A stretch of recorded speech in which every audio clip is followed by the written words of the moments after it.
Oi, turma. Do livro Dois Mundos Tão Meus, Luiz Sérgio, Irene Pacheco Machado, no capítulo 27, A Ação e a Reação. Na quarta parte, nisso, o Sam, um dos irmãos que iam ser substituídos, me respondeu.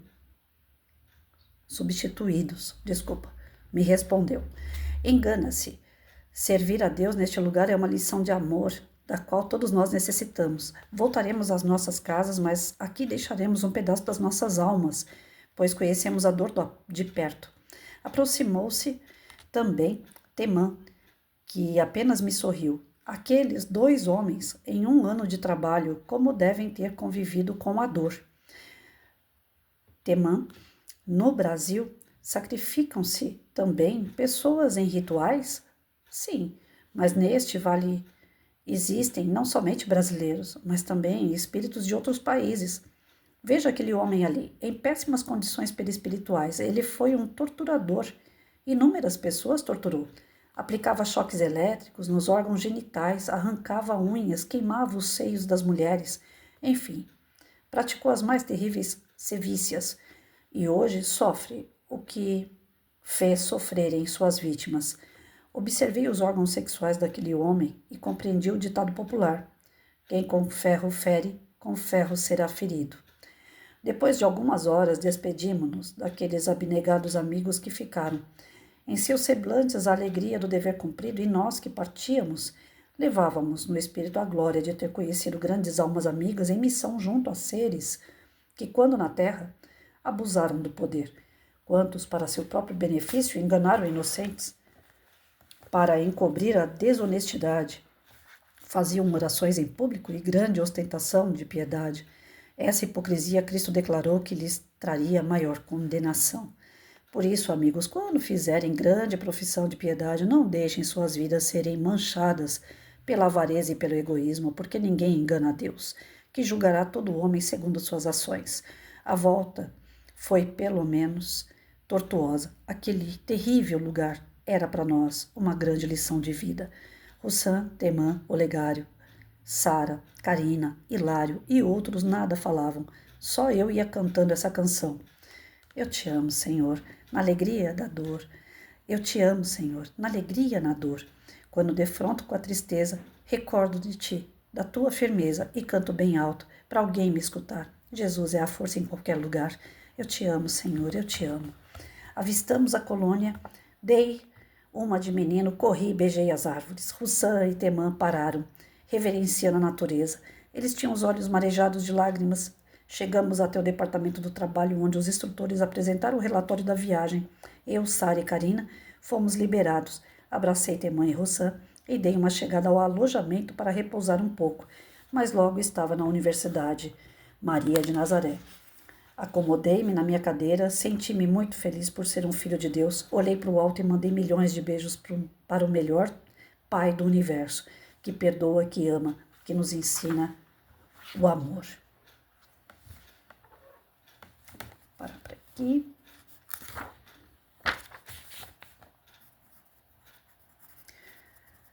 Gente, só para completar então aquilo que nós já estudamos ontem, né, a respeito da ação e reação. Tudo aquilo que nós fazemos volta para nós. Tudo, tudo.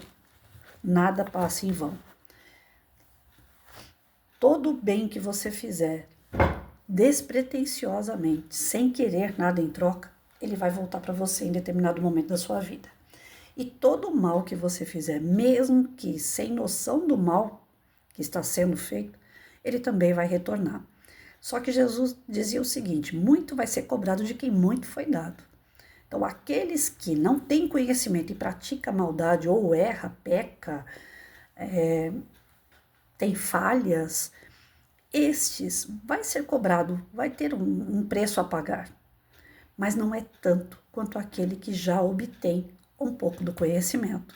Vejam bem, os falsos profetas são pessoas que debruçam sobre uma Bíblia, um Evangelho, criam dentro de um sistema religioso a sua fala como se fosse o cara a ser seguido, ou a cara, né, a mulher.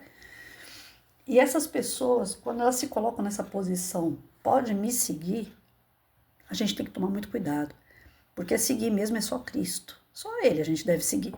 Algumas pessoas me perguntam assim, você é kardecista? Eu falo, não, esse não é o tema, não é o nome correto a se dar. Porque se eu falar que eu sou kardecista, eu estou querendo dizer o quê? Que eu estou seguindo Kardec.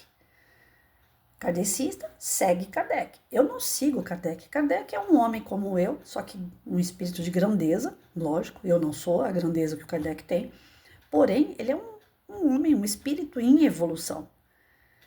Quem eu devo seguir não é quem está evoluindo, mas sim quem já evoluiu. E a única personalidade que nós conhecemos que já evoluiu, que já se tornou perfeito, inclusive é o governador do nosso planeta, é Jesus. Não tem outro. Eu sou apaixonada por Francisco de Assis, eu falo isso sempre, que eu sou muito semelhante, afim às coisas que Francisco fez e ele foi se desenvolvendo no decorrer da sua história. Isso até eu nem sabia que ele já tinha sido João Evangelista. Né? Então ele quer dizer, é um espírito de uma grandeza espiritual muito grande.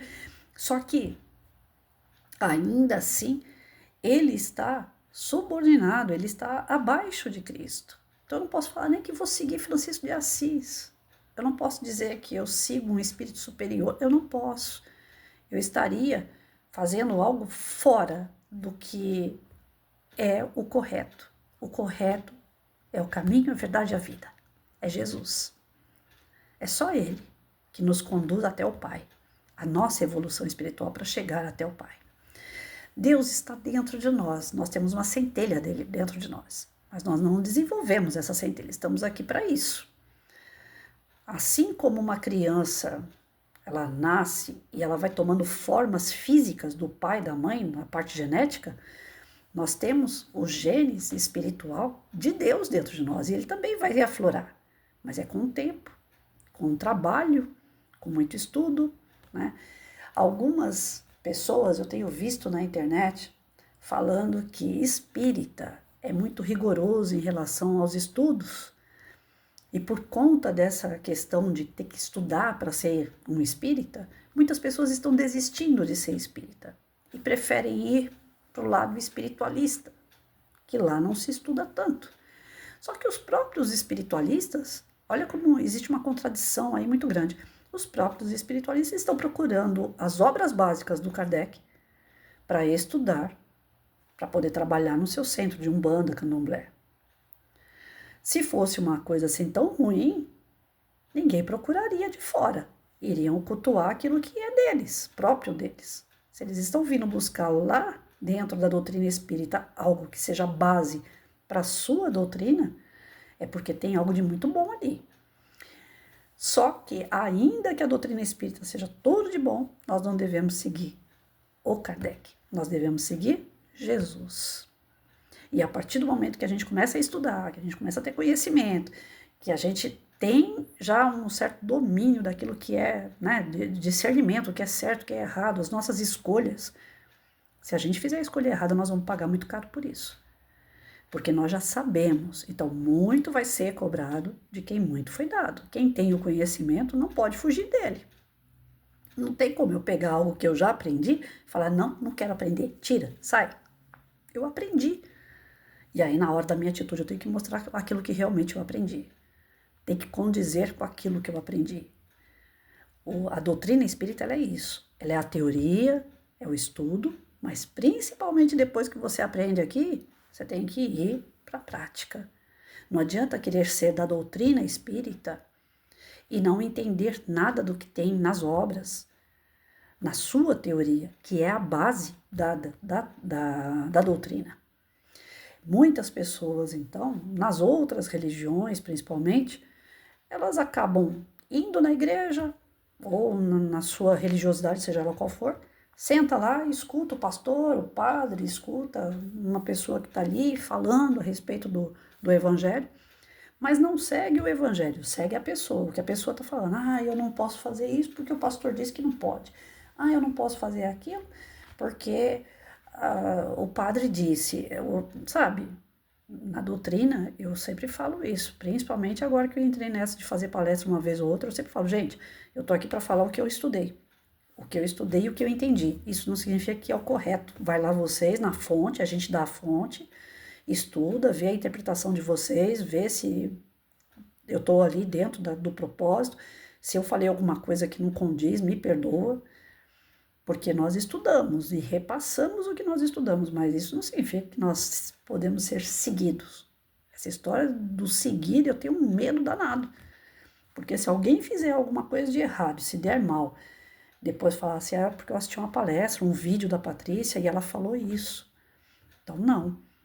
É um peso muito grande que uma pessoa tem de carregar. É uma responsabilidade muito grande. Essa responsabilidade eu falo com a espiritualidade o tempo todo. Não me dê. Eu vou ficar. Eu sou muito. Como que eu posso dizer? Não é ansiosa, mas eu tenho medo de uma pessoa cometer um erro e jogar na minha conta. Falar, eu estou fazendo isso porque a Patrícia falou que pode fazer. Então, não. Eu saio fora desse tipo de compromisso porque é muito grave. Olha só o que a gente acabou de ler.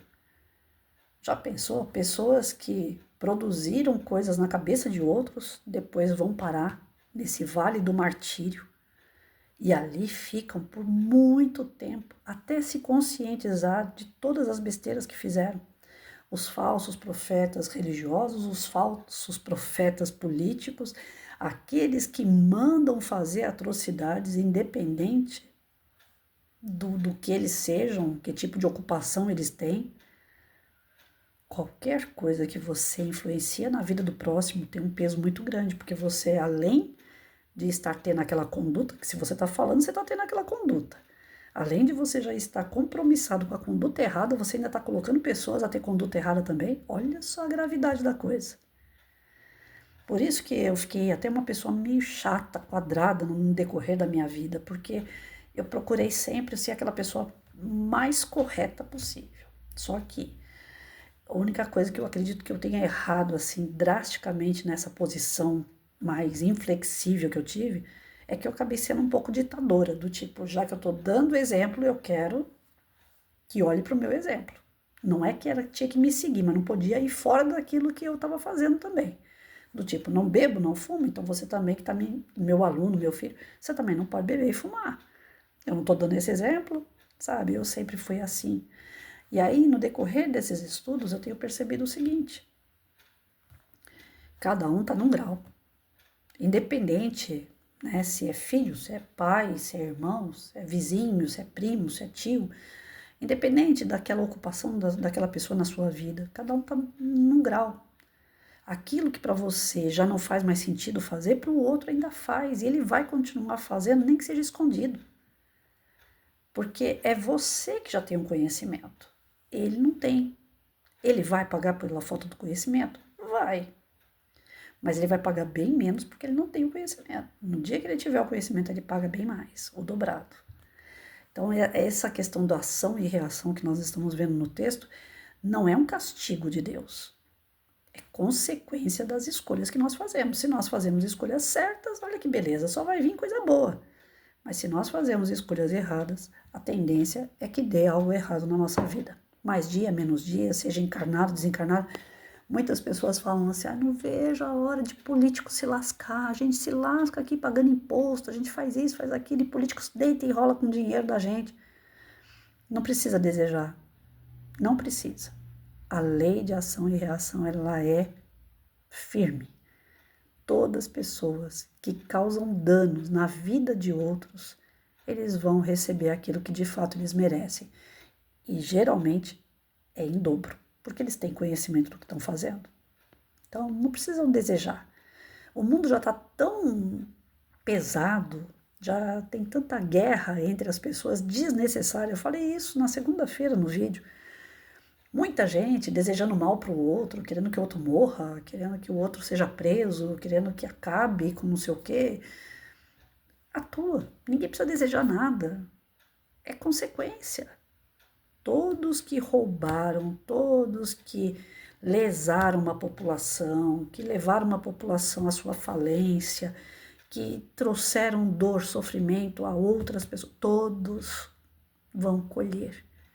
E estes que estão no comando ainda colhem dobrado, porque eles sabem exatamente o que eles estão fazendo. Então, não precisa nem desejar. Lógico que no Evangelho está escrito que nós devemos conter o mal. Não é porque, já que eles vão receber, então dane-se, deixa eles fazerem o que bem tem. Não. Para isso foi feito a justiça humana também, né? A qual a gente deve recorrer e esperar que funcione. E quando ela não funciona, aí sim, a gente aguarda a justiça de Deus. Tudo tem o seu prazo de validade, gente. Nós temos prazo de validade. Eu tenho o meu dia de desencarnar e voltar para o plano espiritual. Cabe a mim, com as minhas escolhas, ir mais ou menos naquele dia, ou antecipar, ou ir depois. Mas nós temos um prazo de validade. Todo mundo tem. E a hora que a gente chega no plano espiritual, a primeira coisa que pergunto pra gente, o que foi que você trouxe? Aí eu falo, eu trouxe um livrinho que eu estava estudando, que eu estava aprendendo. Não, o livro não vai. Eles vão perguntar para você, o que foi que você aprendeu naquele livro que você lia lá? O que foi que você praticou daquele livro que você estudou? É o que você carrega que eles vão perguntar.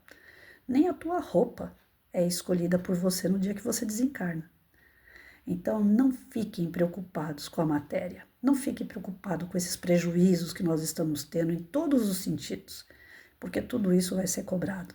Quando o cara chegar lá, e aí, o que você fez com a sua população? Você era responsável por um país, você era responsável por um estado, você era responsável por um município.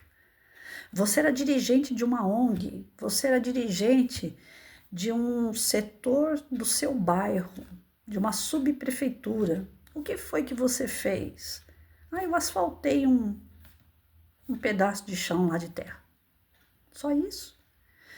Não, eu fiz uma pracinha para a criançada não ficar dentro de casa, ficar num lugar mais seguro. Isso. E aí, os impostos que você fez? Quantas pessoas passaram necessidade porque o seu salário diminuiu? E aí? E as coisas que você falou, que no teu ponto de vista era certo, mas na verdade não era? E você desencadeou isso dentro de um processo de ensino, de educação, de segurança, colocando pessoas umas contra as outras, e assim vai, gente. Então, tudo vai ser questionado em mínimos detalhes. E a pessoa vai ter que pagar os mínimos detalhes. Olha só esse caso de quem era torturador. Torturava pessoas a mando do Estado. Ele não fazia isso por conta, ele fazia porque ele estava lá na obrigação dele, mas ele sabia que estava fazendo coisa errada. Acabou como? No Vale do Martírio, com o órgão genital todo destruído. Porque o órgão genital que nós conhecemos na Terra, essa carne não tem, mas o perispírito carrega o molde dessa carne. E ele sente tudo o que a carne sentiu. Tudo que a carne produziu fica gravado no teu perispírito. Suas revoltas, suas mágoas, sua maldade, vai tudo para o perispírito. E vai aflorar justamente quando você desencarnar. Ali não tem jeito de você falar assim, olha, eu fiz o que eu podia fazer. E o teu perispírito falando assim, mostrando, né? Não, ele fez de malícia, ele fez de maldade. Ali não tem máscara. A gente está dentro de uma prisão, a carne é uma prisão, onde a gente se camufla, a gente está escondidinho dentro da carne. Só que ainda assim, as nossas vibrações, nossas energias captam aquilo que a gente está produzindo na mente, no coração. Se a minha energia é voltada para o bem, as energias que vão elevando vão chegar em seres mais elevados do bem. Se as minhas energias são voltadas para as coisas ruins, essa energia vai saindo, exalando e trazendo o que é do mal para perto de mim. E quando eu desencarno, meu perispírito está impregnado dessas energias. Então, que tipo de energia que nós estamos impregnando no nosso perispírito? Quando chegar lá, o nosso perispírito vai mostrar com alegria para quem vai nos receber quem somos, ou o nosso perispírito vai ser digno de vergonha? Do tipo, agora eu não consigo mais esconder. Agora eles vão ver quem realmente eu sou. Você vai se envergonhar ou você vai se alegrar quando você desencarnar? É isso. Em resumo, nós temos que praticar o bem. Nós temos que fazer o bem. Nós temos que ser do bem. Se não tem medo. Não tenha medo de vale do suicida, vale do martírio, não precisa ter medo de nada disso. Mas se você está deixando a desejar, nós estamos estudando. Dá tempo. E tem gente que não quer estudar. Tem gente que procura fazer a parte do intercâmbio com o pessoal do espíritos, né, do campo espiritual, sem estudo. Se com o estudo, gente, tendo disciplina, já é difícil a gente se manter no bem, orando, vigiando, como Jesus disse. Então, imagina sem disciplina alguma. É confusão na certa, não é? Então, eu estou no campo que eu me sinto bem, mas cabe a cada um, no seu grau de evolução, ir para onde se sente melhor. O que eu estou ficando um pouco descontente é em relação a alguns comentários na internet, principalmente, a respeito disso, que o espiritismo vai acabar. O espiritismo, para começo de história, ele nasceu antes da doutrina espírita. O espiritismo é comunicação com o campo espiritual. Já tem gente que não sabe nem qual é o conceito de espiritismo, já fala besteira. Aí vem outros e ficam reforçando a ideia de que se você estuda, você perde muito tempo, então não precisa estudar para ser um espírita. Lógico que precisa ter disciplina. Se você não pensa assim, então não critica quem pensa. Nós estamos vivendo um momento de muita falta de respeito. Cada um está onde se sente melhor de como deve fazer. Mas não precisa criticar. Não precisa detonar o outro para que o seu eleve. Isso aí é produzir coisas contra você mesmo. Porque tudo que você deseja, volta. Tudo que você faz, volta. Então vamos lá. Nós temos a obrigação, enquanto pessoas que estão estudando, de ter a consciência. Cada um está no seu grau de evolução, cada macaco fica no teu galho e tá tudo certo. Não precisa ficar brigando por espaço, tem espaço para todo mundo. Só que a consciência é o nosso altar. Ela vai indicar se o que nós estamos fazendo, falando, agindo, escutando, vendo, participando, realmente constitui algo bom para o nosso espírito ou está constituindo algo que vai complicar a nossa vida do outro lado. Vamos pensar.